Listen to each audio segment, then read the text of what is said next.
الحمدللہ رب العالمین والصلاة والسلام علی سید الانبیاء والمرسلین والعاقبۃ للمتقین اما بعد فاعوذ باللہ من الشیطان الرجیم بسم اللہ الرحمن الرحیم جنات عدن یدخلونہا ومن صلح من آبائہم وازواجہم وذریاتہم والملائکۃ یدخلون علیہم من کل باب صدق اللہ العظیم۔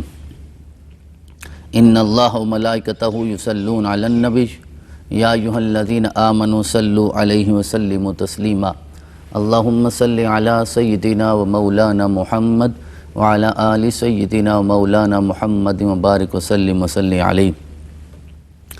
حضرات گرامی قدر، یہ ایام جو خاص طور پہ نسبت رکھتے ہیں خلیفہ دوم امیر المؤمنین خلیفۃ المسلمین حضرت سیدنا عمر بن خطاب رضی اللہ تعالیٰ عنہ کی ذات گرامی کے ساتھ، آپ کے یہ ایام شہادت ہیں جن میں آپ کا تذکرہ ہو رہا ہے۔ آپ وہ واحد ہستی ہیں جنہیں اللہ کے رسول نے اپنے رب سے خود مانگا ہے۔ باقی سارے تو میرے رسول کے مرید بن کر دین اسلام میں داخل ہوئے، لیکن عمر وہ ہیں جو مراد بن کے داخل ہوئے۔ قبول اسلام کا واقعہ بہت واضح ہے۔ آپ گھر سے جب چلے تھے تو ارادہ کیا تھا؟ ادھر رسول اکرم صلی اللہ علیہ وسلم نے غلاف کعبہ کو پکڑا، اللہ کی بارگاہ میں عرض کیا، اور زیادہ جو مصدقہ روایت ہے اس میں یہی لفظ ملتے ہیں کہ آپ نے اللہ رب العزت کی بارگاہ میں عرض کیا کہ مجھے عمر عطا فرما دے۔ میرے آقا نے مانگا، جبریل نے آمین کہا ہوگا تو عمر کا مقدر بدل گیا۔ راستے میں تھے تو ایک صحابی سے ملاقات ہو گئی، انہوں نے بتایا کہ آپ پہلے اپنے گھر کی خبر لیجئے، پھر اللہ کے رسول کی طرف بڑھنے کا ارادہ کیجئے۔ آپ اپنے گھر پہنچے، بہن فاطمہ بنت خطاب اور آپ کے بہنوئی حضرت سعید بن زید جو عشرہ مبشرہ صحاب میں سے ہیں وہ کلمہ پڑھ چکے تھے۔ اندر داخل ہوئے تو انہیں مارنا شروع کر دیا۔ یہ مارتے جا رہے تھے، وہ قرآن کی آیات تلاوت کرتی جا رہی تھی۔ آخر قرآن نے اپنا اثر دکھایا۔ جب تھک گئے تو بہن کو فرمانے لگے کہ آخر کون سی طاقت ہے کہ جس نے میرے سامنے تمہیں اتنا جری کر دیا ہے، بہادر کر دیا ہے؟ تو ارشاد فرمایا، عمر کوئی اور طاقت نہیں ہے، آپ بھی خطاب کے بیٹے ہیں تو میں بھی خطاب کی بیٹی ہوں، طاقت محبت مصطفیٰ کی ہے۔ بیٹھ گئے، قرآن کی آیات کی تلاوت ہونے لگی۔ سورہ طٰہٰ ما انزلنا علیک القرآن لتشقیٰ الا تذکرۃ لمن یخشیٰ تنزیلا ممن خلق الارض والسماوات العلیٰ الرحمن علی العرش استویٰ لہ ما فی السماوات وما فی الارض وما بینہما وما تحت الثریٰ۔ یہ آیات سنتے جا رہے تھے اور قرآن دل میں اثر پیدا کرتا جا رہا تھا۔ فیصلہ ہوا کہ مجھے بھی وہیں لے چلو جہاں آقا تشریف فرما ہے۔ اس وقت آقا دار ارقم میں تھے۔ جب وہاں پہنچنے لگے، دروازے پہ دستک ہوئی، ایک صحابی نے دیکھا اور مطلع کیا کہ عمر آئے ہیں۔ رسول اکرم کے محبوب چچا حضرت حمزہ بن عبد المطلب علیہ السلام ابھی چند دن پہلے ہی حلقہ بگوش اسلام ہوئے تھے۔ جب انہیں خبر پہنچی تو ارشاد فرمایا، پریشان ہونے کی ضرورت نہیں ہے، اگر عمر کی نیت اچھی ہے تو پھر ہم اس کا استقبال کریں گے، اگر نیت اچھی نہیں ہے تو تلوار بھی عمر کی ہوگی، سر بھی عمر کا ہوگا۔ مقدر بدل چکا تھا، دعائے مصطفیٰ قبول ہو چکی تھی، وہ مراد مصطفیٰ بن چکے تھے۔ میرا رب بہتر تدبیر ان کے حق میں فرما چکا تھا۔ اندر داخل ہوئے، رسول اللہ کے قدموں میں گرے، کلمہ پڑھا تو میرے آقا نے خود نعرہ تکبیر بلند کیا۔ 40ویں نمبر پہ آپ نے کلمہ پڑھا، دین اسلام میں داخل ہوئے، اور پھر جو اثر حضرت سیدنا فاروق اعظم کے کلمہ پڑھنے سے مسلمانوں کی ظاہری حالت پہ اور کفار کی حالت پہ پیدا ہوا وہ بالکل واضح ہے۔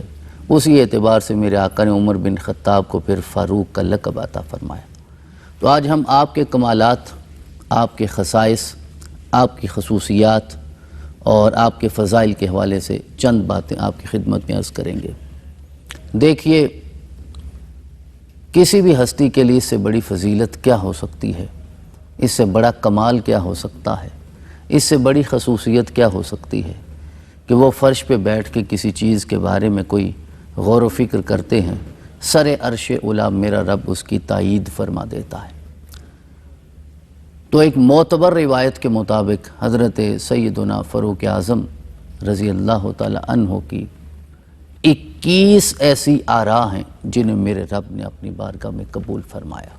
ایک روایت میں 17 ہیں، یعنی 17 آیات قرآن میں ایسی احکام کی نازل ہوئی ہیں کہ جو حضرت سیدنا فاروق اعظم کی خواہش کے مطابق ہیں۔ جو آپ نے چاہا میرے رب نے اسے قبول فرما لیا۔ میرا رب ایک مرتبہ ایجاب عطا فرمائے، آپ کی دعوت کو قبول فرمائے، جواب عطا فرمائے تو وہی بڑا کمال ہوتا ہے۔ تو ایک بار نہیں، 2 بار نہیں، 10 بار نہیں، 20 مرتبہ، 21 مرتبہ وہ آیات قرآن مقدس کا حصہ ہیں جو حضرت سیدنا فاروق اعظم نے چاہا تو میرے رب نے اسے اپنی جناب سے نازل فرما دیا۔ آج انہی آیات کا جنہیں علماء اور فقہاء اور مفسرین اپنی کتب میں موافقات عمر کے نام سے یاد کرتے ہیں، وہ ساری آیات جو حضرت عمر کی موافقت میں میرے رب نے عطا فرمائی، میرے رب نے نازل فرمائی، آج ہم ان کا تذکرہ کریں گے تاکہ پتہ چلے کہ میرے آقا نے جسے اپنے رب سے مانگا تھا وہ واقعی مراد رسول ہونے کا حقدار ہے، کہ میرا رب بھی اس کی رضا میں راضی ہے اور رسول بھی اس کی رضا میں راضی ہو گیا۔ اسی لیے زمانہ آج تک عمر بن خطاب نہیں، عمر فاروق کے لقب سے آپ کو یاد کرتا ہے۔ پھر صرف فاروق آپ نہیں رہے، فاروق اعظم بن جاتے ہیں۔ 2 احادیث آپ کے فضائل میں، پھر ہم آپ کے وہ کمالات، وہ خصوصیات اور ان موافقات کا تذکرہ کرتے ہیں، ان احکام کا تذکرہ کرتے ہیں جو میرے رب نے حضرت سیدنا فاروق اعظم کی تائید میں نازل فرمائے۔ حضرت عمار بن یاسر، اور عمار بن یاسر وہ ہیں کہ جن کے بارے میں میرے آقا نے ارشاد فرمایا عمار تو سر تا پا، یعنی سر کے بالوں سے لے کر پاؤں کے ناخن تک ایمان سے لبریز ہے۔ وہ عمار بن یاسر وہ روایت کرتے ہیں، قال علی رسول اللہ صلی اللہ علیہ وسلم، عمار بن یاسر کہتے ہیں کہ مجھے آقا صلی اللہ علیہ وسلم نے ارشاد فرمایا یا عمار، اے عمار اتانی جبریل آنفا، کہ ابھی ابھی میرے پاس جبریل آئے تھے۔ فضیلت ہے سیدنا فاروق اعظم کی، روایت کر رہے ہیں حضرت عمار بن یاسر۔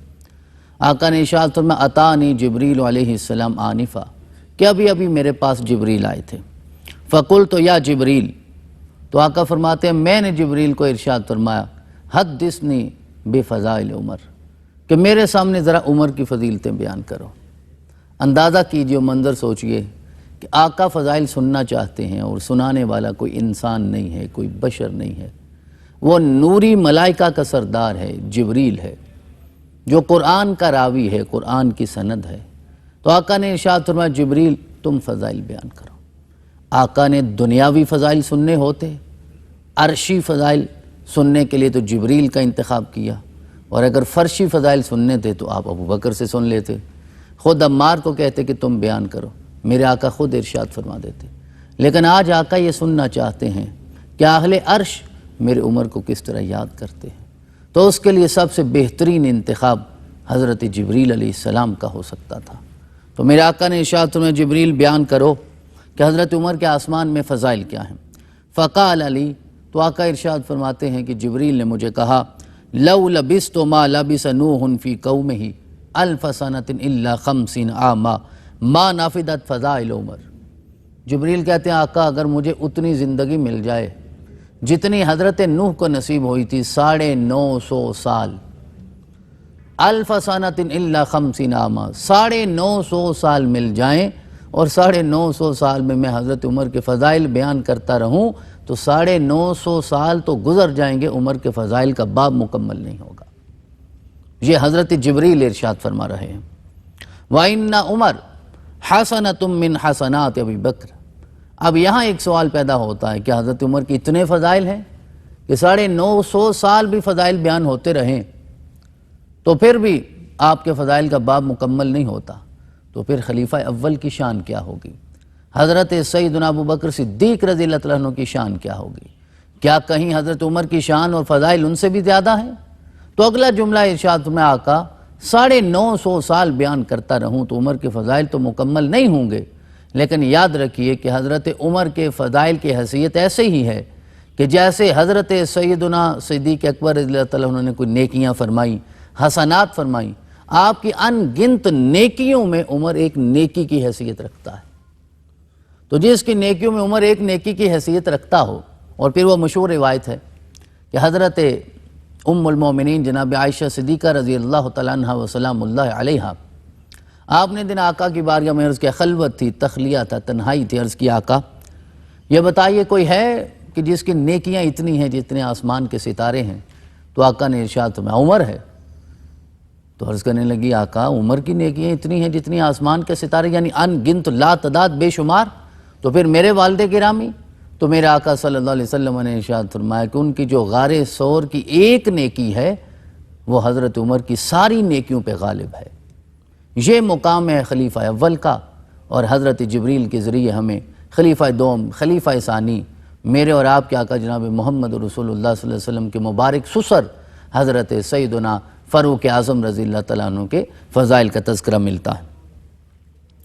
حضرت عبداللہ بن عمر روایت کرتے ہیں، وہ آیت مبارکہ جو میں نے خطبہ میں تلاوت بھی کی، ہم سارے جنت کے مشتاق بھی ہیں اور تقاضا بھی کرتے ہیں کہ میرا رب جنت عطا فرمائے، لیکن عمر وہ ہے کہ جسے میرے رب نے صرف جنت عطا نہیں فرمائی، جنت عدن عطا فرمائی ہے، اس میں خوبصورت محل عطا فرمائے۔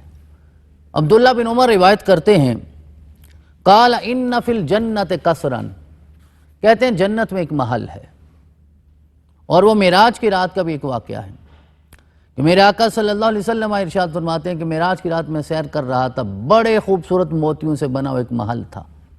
آقا کہتے ہیں کہ میرے دل کو بھا گیا اور میں نے چاہا کہ میں اندر داخل ہو جاؤں۔ میں نے پوچھا یہ محل کس کا ہے؟ تو مجھے بتایا گیا یہ آپ کے غلام عمر کا محل ہے۔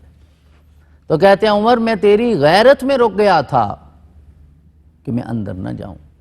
جناب عمر نے اپنا سر رسول اکرم کے قدموں میں رکھا اور کہا آپ کے قدموں پہ ماں باپ قربان ہو جائیں، میری غیرت باقی دنیا کے لیے ہے، آپ کی بارگاہ میں غیرت قربان کر کے آتا ہوں۔ تو آپ کو تو میرے رسول کے ذریعے رب نے معراج کی رات ہی جنت کے محلات عطا فرما دیے۔ عبداللہ بن عمر روایت کرتے ہیں ان فی الجنت قصرا، کہ جنت پہ ایک محل ایسا ہے یقال لہ عدن، جسے عدن کہا جاتا ہے، یہ محل کا نام ہے، جنت کے محل کا نام ہے عدن۔ حولہ البروج فیہ 5000 باب، کہ وہ اتنا خوبصورت محل ہے کہ جس کے 5000 دروازے ہیں، موتی بھی ہیں، ہیرے بھی ہیں، جواہرات بھی ہیں، بڑے خوبصورت انداز سے وہ محل بنایا گیا۔ علی کل باب 5000 حبرہ لا يدخلہ الا نبی او صدیق او شہید، اور یہ جو محل ہے جس کے ہر دروازے پہ میرے رب نے اپنی نعمتوں کو مقدر فرما دیا ہے، اس محل میں یا تو نبی اکرم تشریف لے جائیں گے، یا صدیق اکبر تشریف لے جائیں گے، یا پھر فاروق اعظم، جنہیں اس حدیث مبارکہ میں شہید کے لقب سے معتبر کہا گیا ہے۔ یعنی میرے آقا کو میرے رب نے وہ سارے علوم عطا فرما دیے تھے جو سارے معاملات ما یکون میں بھی ہونے تھے، یعنی آپ کی حیات مبارکہ میں آپ کو شہید کے لقب کے ساتھ تعبیر کیا گیا ہے۔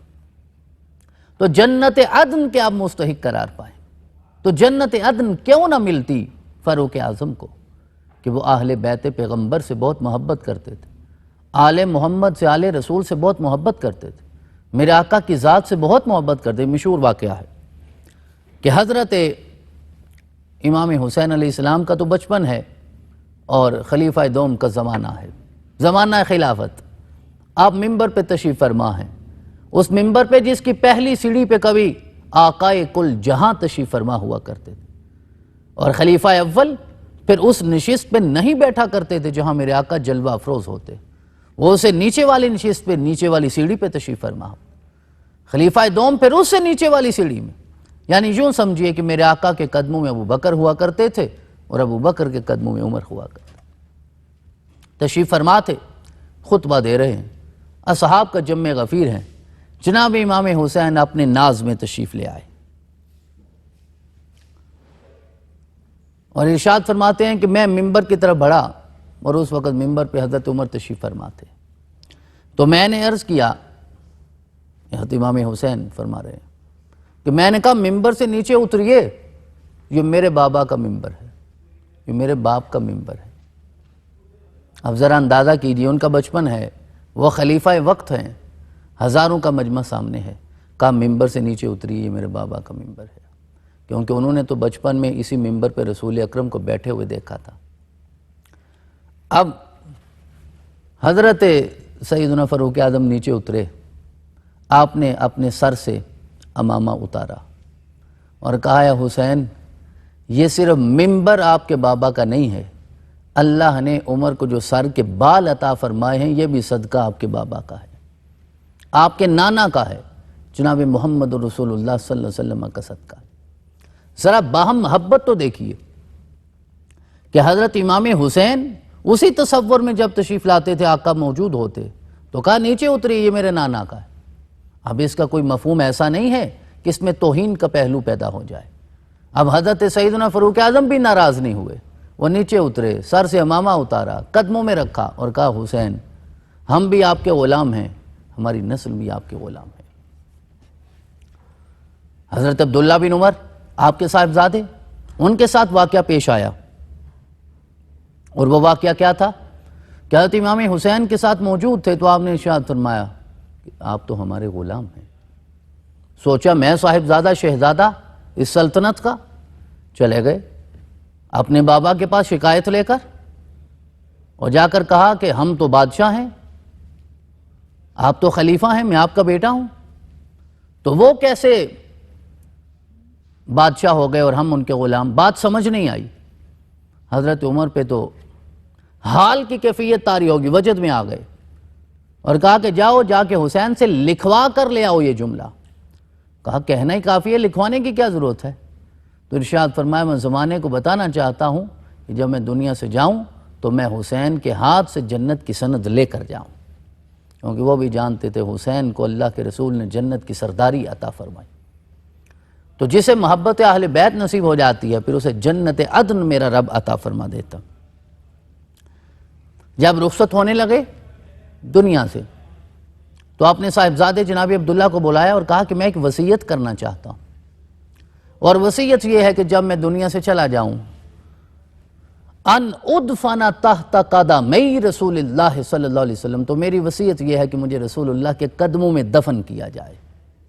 وصیت تو دیکھیے نا، 22 لاکھ مربع میل کی سلطنت کے حاکم کی وصیت کیا ہے کہ مجھے رسول اکرم صلی اللہ علیہ وسلم کے قدموں میں دفن کر دیا جائے.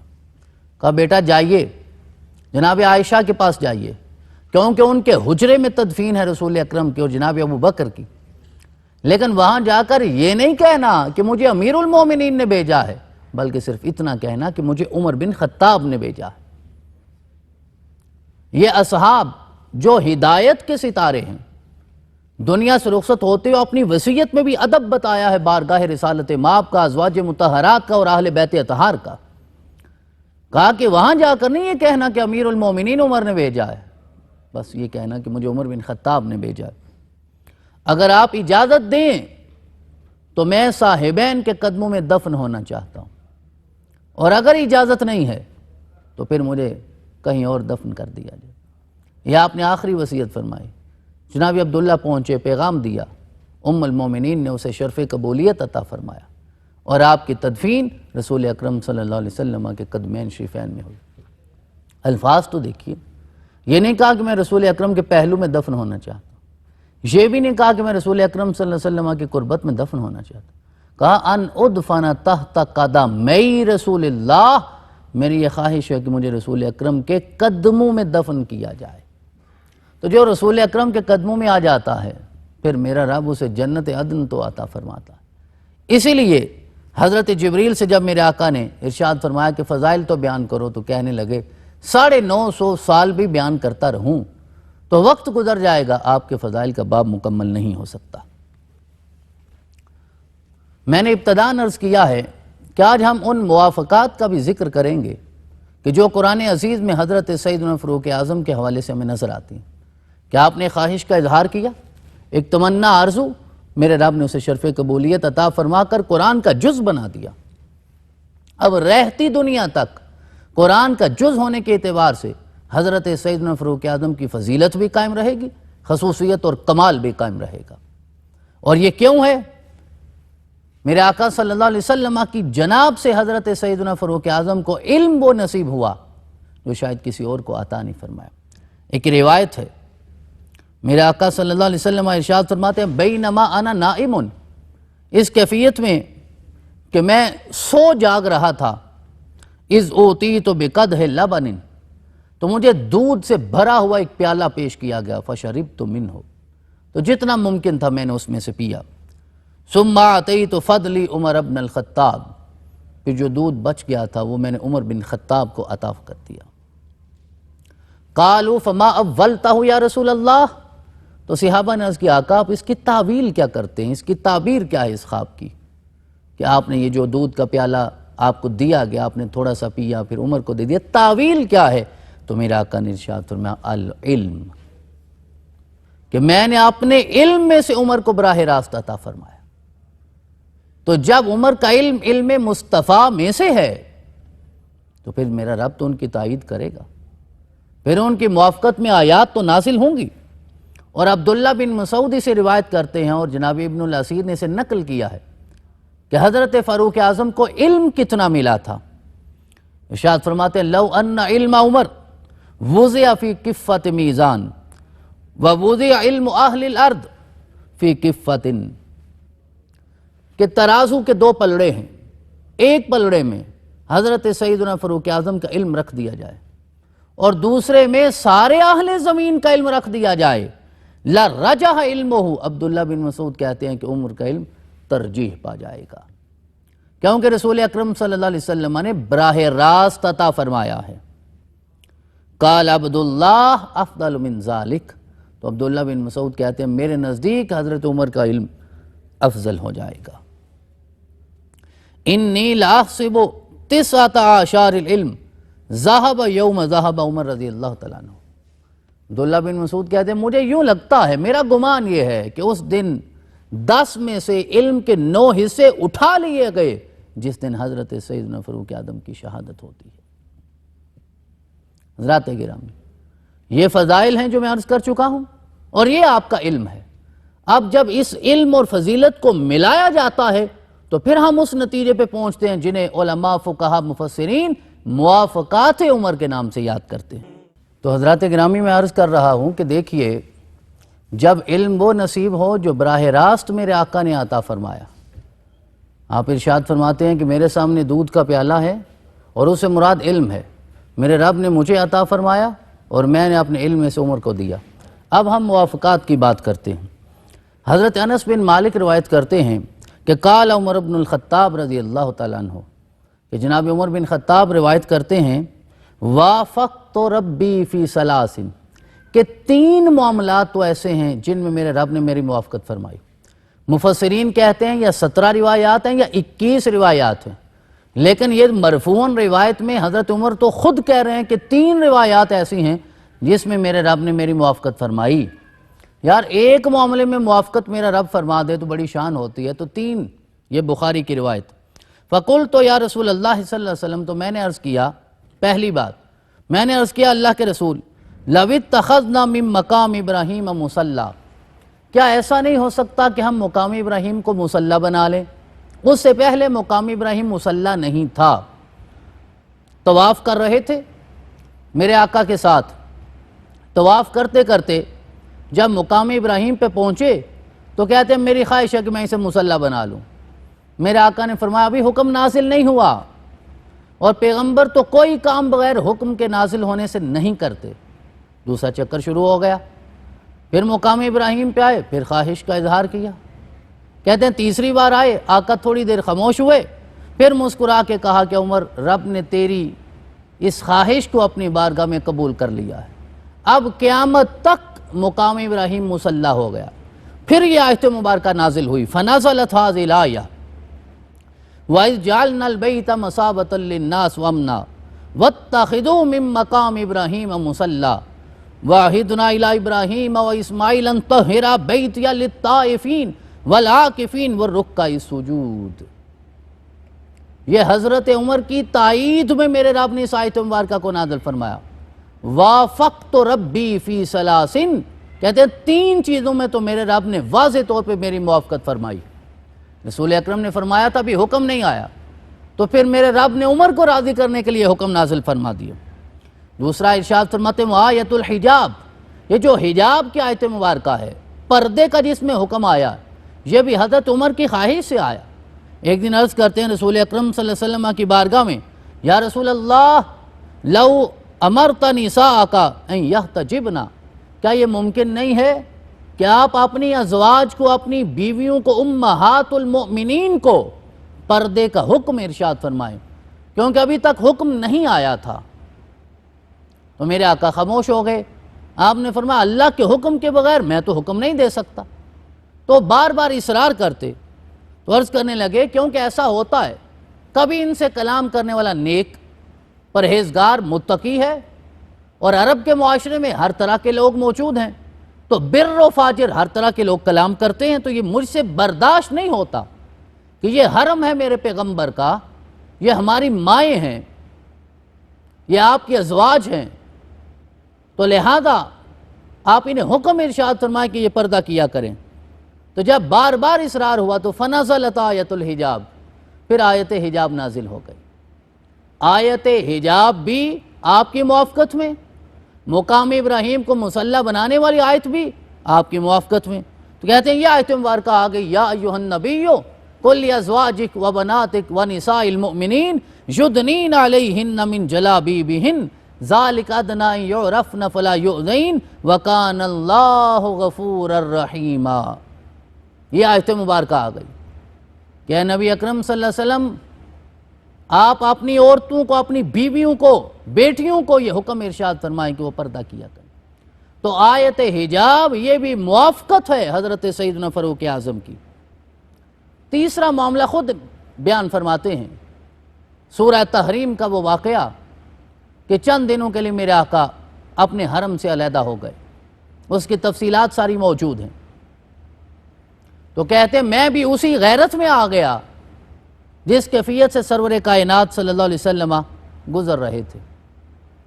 فَقُلْتُ لَهُنَّ، تو میں نے ساری ازواج کو خطاب کیا اور میں نے انہیں ایک لفظ بولا، عَسَىٰ رَبُّهُ إِن طَلَّقَكُنَّ أَن يُبْدِلَهُ أَزْوَاجًا خَيْرًا مِّنكُنَّ مُسْلِمَاتٍ مُؤْمِنَاتٍ قَانِتَاتٍ تَائِبَاتٍ عَابِدَاتٍ سَائِحَاتٍ سَيِّبَاتٍ وَأَبْکارا، کیسا نہ ہو میرا رب تمہارے بدل میں کوئی اور فیصلہ کر دے۔ اللہ کے رسول جس معاملے سے علیحدہ ہوئے ہیں، آپ کو راضی کیا جائے، آپ کو گھر لایا جائے، کیونکہ ایسا نہ ہو کہ میرا رب اس معاملے کو بدل دے اور تمہارے حق میں پھر اچھا نہیں ہوگا۔ یہ آپ کی خواہش تھی، تو میرے رب نے یہ آیت مبارکہ سورۃ التحریم کی نازل فرما دی۔ کہتے ہیں یہ تین معاملات تو وہ ہیں جن میں میرے رب نے بڑی واضح میری موافقت فرمائی، مہربانی فرمائی اور میری رائے کو اپنی بارگاہ میں قبول فرمایا۔ پھر ایک اور واقعہ جو غزوہ بدر کے قیدیوں کا معاملہ ہے۔ غزوہ بدر کے قیدیوں کے معاملے میں میرے آقا نے جید کبار اصحاب سے مشاورت فرمائی، اور آپ نے ارشاد فرمایا جناب ابو بکر اور عمر سے کہ بتائیے آپ اس حوالے سے کیا رائے دیتے۔ تو حضرت ابو بکر کیونکہ رقیق القلب تھے، نرم رویہ رکھنے والے تھے، لین الجانب تھے، تو عرض کرنے لگے یا نبی اللہ ہم بنو العم والعشیرہ، یہ آخر ہمارے رشتہ دار ہیں، ارا ان تاخذ منہم فدیہ، تو کیا یہ ممکن نہیں ہے کہ میں یہ رائے پیش کروں کہ آپ ان سے فدیہ لے کر آزاد کر دیں۔ طے پایا گیا کہ جو فدیہ دینا چاہتا ہے وہ فدیہ دے کر چلا جائے، اور جو فدیہ دینے کی طاقت نہیں رکھتا وہ 10 مسلمانوں کو پڑھنا لکھنا سکھا کر آزاد ہو سکتا ہے۔ جب حضرت سیدنا فاروق اعظم سے پوچھا گیا، آپ نے فرمایا ما ترا یا ابن الخطاب، اے ابن خطاب تیری رائے کیا ہے؟ قلت، تو کہتے ہیں میں نے عرض کیا لا واللہ یا رسول اللہ، یا اللہ کے رسول، اللہ کی عزت کی قسم میری وہ رائے نہیں ہے جو جناب ابو بکر کی ہے، وَلَكِنِّي أَرَىٰ أَن تُمَكِّنَا فَنَضْرِبَ أَعْنَاقَهُمْ، بلکہ میری رائے یہ ہے کہ آپ ہمیں طاقت دیں، آپ ہمیں اختیار دیں، آپ ہمارے سپرد ہمارے رشتہ دار کر دیں، جو جس کا رشتہ دار ہے وہ اپنے ہاتھ سے اس کی گردن اڑا دے۔ آپ کے سگے ماموں بھی ان قیدیوں میں موجود تھے۔ عرض کیا آقا یہ میرے ماموں ہیں، یہ میرے حوالے کر، میں انہیں واصل جہنم کرتا ہوں۔ میرے آقا مسکرائے تو آپ نے فرمایا عمر تیری رائے تو بہت اچھی ہے، شاید حکمت ابھی یہ نہیں ہے۔ پھر حضرت سیدنا صدیق اکبر کی رائے پہ عمل کیا گیا، لیکن حضرت عمر کی موافقت میں، آپ کی تائید میں، آپ کی دل جوئی میں، آپ کی خوشنودی میں، آپ کو راضی کرنے کے لیے میرے رب نے یہ آیت مبارکہ نازل فرما دی، ما کان لنبی ان یکون لہ اسرا حتی یسخن فی الارض تریدون عرض الدنیا واللہ یرید الآخرہ واللہ عزیز حکیم لولا کتاب من اللہ سبق لمسکم فیما اخذتم عذاب عظیم۔ یہ آیت مبارکہ نازل ہو گئی کہ بہت بہتر ہوتا اگر اس رائے پہ عمل ہو جاتا جو عمر نے رائے دی تھی۔ ایک اور معاملہ دیکھیے جو حرمت شراب کا معاملہ ہے۔ سارے جانتے ہیں کہ ابتدائی اسلام میں شراب قطعی حرام نہیں تھا، درجہ بترجہ 3 مراحل میں وہ حرام ہوا، لیکن حرمت شراب کا جو بین حکم ہے وہ حضرت سیدنا فاروق اعظم کی موافقت میں میرے رب نے نازل فرمایا، آپ کی رائے میں میرے رب نے عطا فرمایا۔ آپ عرض کیا کرتے تھے، اکثر یہ دعا کرتے تھے، اللہم بین لنا فی الخمر بیانا شافیا، کہ مولا ہمیں خمر کے معاملے میں شافی حکم ارشاد فرما جس سے دل کو تسلی ہو جائے۔ کیونکہ پہلے جب سوال کیا گیا، میرے آقا سے پوچھا گیا جوے کے حوالے سے اور شراب کے حوالے سے، تو آپ نے ارشاد فرمایا یا آیت مبارکہ سورۃ البقرہ کی یسألونک عن الخمر والمیسر قل فیہما اسم کبیر ومنافع للناس واسمہما اکبر من نفعہما، کہ بتائیے شراب کے حوالے سے، جوے کے حوالے سے، تو میرے آقا صلی اللہ علیہ وسلم نے ارشاد فرمایا اللہ کے حکم سے کہ اس میں گناہ بھی ہے، چند منافع ہیں، لیکن گناہ منافع سے زیادہ ہے۔ بہت سارے باشعور ذی قدر احباب اس عمل سے رک گئے، کیونکہ وہ کام کرنے کی اہل اسلام کو اجازت نہیں ہے کہ جس میں نفع کم ہو اور نقصان زیادہ ہو، لیکن حرمت نہیں تھی، حرام نہیں ہوا تھا۔ پھر دوسرا حکم وہ نماز کا واقعہ، میرے آقا صلی اللہ علیہ وسلم نے سورۃ النساء میں پھر ارشاد فرمایا یا ایھا الذین آمنوا لا تقربوا الصلاۃ وانتم سکارا حتی تعلموا ما تقولون، ارشاد فرمایا اس حال میں نماز کے قریب نہ جاؤ کہ جب تم نشے میں ہو اور تمہیں یہ پتہ نہ چلے کہ کیا بول رہے ہو، اور جب وہ کیفیت ختم ہو جائے اور تم جان لو کہ کیا قول کر رہے ہو، پھر نماز پڑھنے کی اجازت ہے۔ اب نماز چھوڑنے کی تو اجازت ہے نہیں، تو اگر اس کیفیت میں نماز چلی جائے تو گناہ کبیرہ ہے۔ اس لیے یہ بھی اشارہ آ گیا کہ اب ہم حرمت کی طرف بڑھ رہے ہیں، لیکن قطعی حکم ابھی بھی نہیں آیا تھا۔ اس لیے حضرت سیدنا فاروق اعظم جب کبھی کسی کو اس کیفیت میں دیکھتے تو عرض کرتے مولا شافی بیان نازل فرما بین لنا فی الخمر بیانا شافیا۔ پھر حضرت عمر کی موافقت میں، آپ کی تائید میں، یہ کمال ہے حضرت فاروق اعظم کا، یہ خصوصیت ہے فاروق اعظم کی کہ قرآن میں میرا رب خود تائید کر رہا ہے۔ تو یہ آیت مبارکہ نازل ہو گئی یا ایھا الذین آمنوا انما الخمر والمیسر والانصاب والازلام رجس من عمل الشیطان فاجتنبوہ لعلکم تفلحون انما یرید الشیطان ان یوقع بینکم العداوۃ والبغضاء فی الخمر والمیسر وَيَصُدَّكُمْ عَنْ ذِكْرِ اللَّهِ وَعَنِ الصَّلَاةِ فَهَلْ أَنْتُمْ مُنْتَهُونَ۔ یہاں میں یہ بھی عرض کر دینا چاہتا ہوں کہ بعض لوگ کہتے ہیں کہ شراب کے لیے حرمت کا صیغہ استعمال نہیں ہوا۔ میرے رب نے اس آیت مبارکہ میں اتنے واضح اشارات فرما دیے ہیں کہ جو حرمت پہ دلالت کر رہے ہیں۔ قرآن کا اسلوب بھی سمجھنا چاہیے۔ جب میرا رب کسی چیز کی حرمت بیان فرماتا ہے، ضروری نہیں کہ حرام کا کوئی مشتق صیغہ بیان ہو، بلکہ اسلوب قرآن کو سمجھا جائے تو یہاں حرمت بالکل واضح ہے کہ ایمان والو شراب، جوا، بت پرستی، کسی چیز کے بھی تمہیں قریب جانے کی اجازت نہیں ہے۔ فاجتنبوہ، سے اجتناب کرو، لعلکم تفلحون، بھئی اسی سے اجتناب کریں گے جس سے اللہ ناراض ہوتا ہے، اور جب اجتناب کریں گے تو انسان فلاح پائے گا۔ تو فلاح اگر اس عمل کو چھوڑنے سے نصیب ہوتی ہے تو یہ اس کی حرمت پہ دلالت ہے۔ پھر ارشاد فرمایا اگر یہ کام جاری رکھو گے، شراب اور جوے کے ذریعے شیطان تمہارے دلوں میں بغض پیدا کر دیتا ہے، عداوت پیدا ہو جاتی ہے۔ بغض بھی حرام ہے، عداوت حرام ہے، ان چیزوں سے روکا گیا۔ جب وہ عمل حرام تک لے جاتا ہے تو یہ اشارہ ہے کہ اس چیز کو بھی حرام کر دیا گیا۔ وَيَصُدَّكُمْ عَنْ ذِكْرِ اللَّهِ وَعَنِ الصَّلَاةِ، اور ارشاد فرمایا یہ عمل تجھے اللہ کے ذکر سے روک دیتا ہے، صلاۃ سے روک دیتا ہے۔ تو جو چیز اللہ کے ذکر سے روک دے وہ حرام ہے، جو صلاۃ سے روک دے وہ حرام ہے۔ تو فَهَلْ أَنْتُمْ مُنْتَهُونَ، اور آخر میں میرے رب نے تنبیہ کرتے ہوئے ارشاد فرمایا کیا تم اب بھی رکنے والے نہیں ہو؟ کیا تم ابھی بھی سمجھے نہیں ہو کہ میں نے کتنے واضح انداز میں یہ ساری چیزیں ارشاد فرما دی ہیں؟ تو یہ بھی تائید ہے، یہ بھی موافقت ہے حضرت سیدنا فاروق اعظم رضی اللہ تعالی عنہ کی۔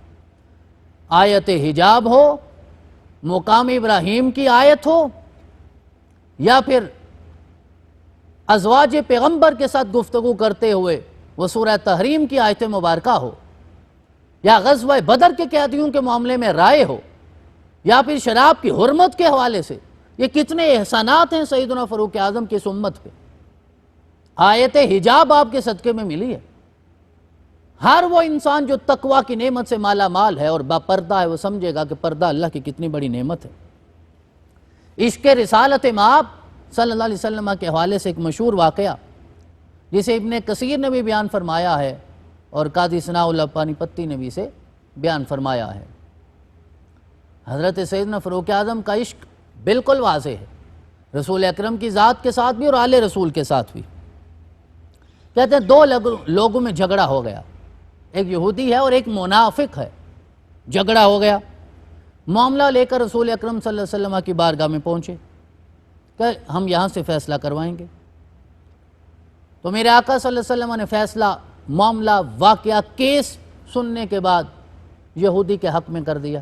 وہ تھا ہی منافق، اسے قبول نہ ہوا۔ اس نے کہا کہ ردنا الی عمر ابن الخطاب، کہ میں یہ فیصلہ قبول نہیں کرتا، ہم عمر سے فیصلہ کروائیں گے۔ فقال رسول اللہ صلی اللہ علیہ وسلم انطلقا الیہ، تو میرے آقا نے ارشاد فرمایا جاؤ جا کے فیصلہ کروا لو، عمر سے فیصلہ کروا لو۔ اب دیکھیے حضرت عمر نے کیا فیصلہ فرمایا۔ قال الرجل، وہ دونوں وہاں پہنچے تو جس بندے کے حق میں فیصلہ ہو جو یہودی تھا، اس نے جا کر کہا یا ابن الخطاب قضا علی رسول اللہ صلی اللہ علیہ وسلم علی ھذا، کہ آپ کے رسول نے، اللہ کے رسول نے یہ فیصلہ فرما دیا ہے، لیکن یہ دوست نہیں مانتا، تو ہم آپ کی بارگاہ میں لے کر آئے ہیں۔ اور اس نے کہا ہم عمر کے پاس جائیں گے، تو ہم آپ کے پاس آ گئے۔ جواب سنیے حضرت عمر کا، جب یہ سارا واقعہ سنا کہ انہوں نے رسول اللہ کا حکم نہیں مانا، رسول اللہ کا فیصلہ نہیں مانا، تو عمر کہتے ہیں مکانکما حتی اخرج الیکما فاقضی بینکما، کہنے لگے یہی ٹھہر جاؤ، مکانکما، اپنی جگہ سے ہلنا نہیں ہے، ایک پاؤں بھی حرکت نہیں کرنی، میں دوبارہ تمہارے پاس واپس آؤں گا اور آ کر تمہارے درمیان فیصلہ کر دیتا ہوں۔ دونوں منتظر تھے کیا فیصلہ کیا ہوتا ہے۔ منافق نے سمجھا شاید میرے حق میں فیصلہ ہو جائے گا۔ فخرج الیہما مشتملا علی سیفہ، تو حضرت عمر نکلتے ہیں اور آپ نے تلوار کو اپنے کندھے پہ رکھا ہوا ہے، بے نیام ہے، تلوار لے کر آ گئے۔ آ کر دوبارہ نہیں پوچھا معاملہ کیا ہے۔ فضرب الذی قال ردنا الی عمر فقاتلہ، آپ نے آتے ہی اس شخص کا سر تن سے جدا کر دیا جس نے یہ کہا تھا ہم عمر سے فیصلہ کروائیں گے، اور اس کا سر تن سے جدا کر کے آپ نے ارشاد فرمایا جو رسول اللہ کا فیصلہ نہیں مانتا اس کے حق میں عمر کا یہی فیصلہ ہوگا۔ وہ دوسرا تھا جو یہودی، وہ ڈر گیا، وہ بھاگتا وہ رسول اللہ کے پاس گیا اور جا کر کہنے لگا عمر نے تو میرے صاحب کو قتل کر دیا، میں ڈر کے آیا ہوں کہیں مجھے بھی نہ قتل کر دے۔ تو میرے آقا صلی اللہ علیہ وسلم نے ارشاد فرمایا ما کنت اظن ان یجترئ عمر علی قتل مؤمن، تو آقا نے ارشاد فرمایا مجھے کبھی گمان ہے کہ عمر کسی مومن کے قتل کی جرت نہیں کر سکتا، یعنی عمر نے جسے مارا ہے وہ مومن کہنے کی حد تک تھا، حقیقت میں منافق تھا، اس لیے عمر نے یہ فیصلہ کیا ہے۔ فان صلی اللہ تعالی، حضرات گرامی دیکھنے والی بات یہ ہے، خصوصیت دیکھیں، کمال دیکھیں، فضیلت دیکھیں، شان دیکھیں، کیونکہ مراد مصطفیٰ ہیں، میرے رسول نے مانگ کر عمر کو اللہ سے لیا تھا۔ جب یہ معاملہ ہو گیا، یہ اس کا شان نزول ہے، حضرت عمر نے سر تن سے جدا کر دیا، میرے رب نے آپ کی تائید میں یہ آیت مبارکہ نازل کر دی۔ فان صلی اللہ تعالی فلا وربک لا یؤمنون حتی یحکموک فیما شجر بینہم ثم لا یجدوا فی انفسہم حرجا مما قضیت ویسلموا تسلیما۔ ارشاد فرمایا گیا کہ تیرے رب کی قسم ہے کہ جو بندہ آپ کے فیصلے کو دل سے قبول نہیں کرتا، دل و جان سے تسلیم نہیں کرتا، میرا رب اس کا ایمان بھی اپنی بارگاہ میں قبول نہیں کرے گا، وہ کبھی مومن ہو ہی نہیں سکتا۔ مومن ہونے کا دعوے دار ہو سکتا ہے، حقیقی مومن نہیں ہو سکتا، کیونکہ میرے آقا نے ارشاد فرمایا تھا ما کنت اظن ان یجترئ عمر علی قتل مؤمن، کہ میں یہ گمان رکھتا ہوں کہ عمر کسی مومن کے قتل کی جرت نہیں کر سکتا۔ تو میرے رب نے آپ کی موافقت میں اس آیت مبارکہ کو نازل کر دیا۔ میں بالکل اپنی گفتگو کے اختتام پہ کھڑا ہوں، اور آخری جو فضیلت اور کمال اور شان، جو خصوصیت خلیفہ دوم حضرت سیدنا فاروق اعظم کی عرض کرنا چاہتا ہوں، وہ یہ ہے، ایک تو آپ کی رائے کی تائید میں، موافقت میں اللہ نے متعدد آیات نازل فرمائی، لیکن قرآن پاک میں کبھی ایسا بھی ہوا کہ حضرت عمر کی زبان سے جو لفظ نکلے میرے رب نے انہیں قرآن کا جز بنا دیا، قرآن کا حصہ بنا دیا، وہی لفظ قرآن کی آیت میں شامل فرما دیے۔